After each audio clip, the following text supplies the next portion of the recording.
दोनों हाथ उठा के पूरा पूरा पूरा पूरा हाथ उठाई जा।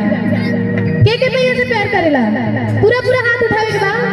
पूरा पूरा उधर से भैया पूरा पूरा हाथ उठावे के बा। देखी ना तो माई सामने वाली पूरा पूरा हाथ उठाई जा।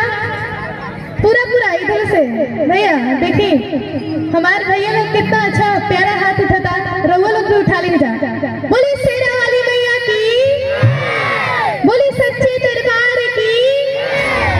वाह, ऐसे ही हल्ला मचौले रहे के चाहिए, शांति ना, शांति नहीं रहे के, ठीक बा। देखी यही में एगो पत्नी के भाव बा। अपने पति से कौन भाव से कहतिया, ऐसे ही प्यारा दरबार सजल बा माई के। पति से कौन भाव से कहतिया तो पति कौन भाव से कहता रे। हाँ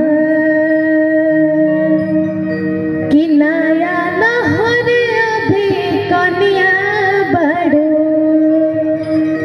देखी पत्नी जिद करतिया मैहर जाएगे तो पति कौन भाव से पत्नी के बनाओ तरे कि नया नहर अभी कनिया बड़ो। अरे मैहर जाए के काहे जिद करो तारो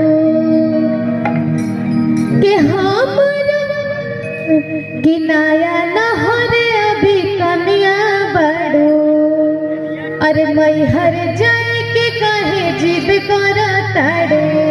सब केहू सुन ले बना, सुन ले बना, साथे साथे गावे के बना कि नया नहर अभी कनिया बड़ो। अरे मैहर जाए के काहे जिद करो तारो कि हम के डलबो गोरी हम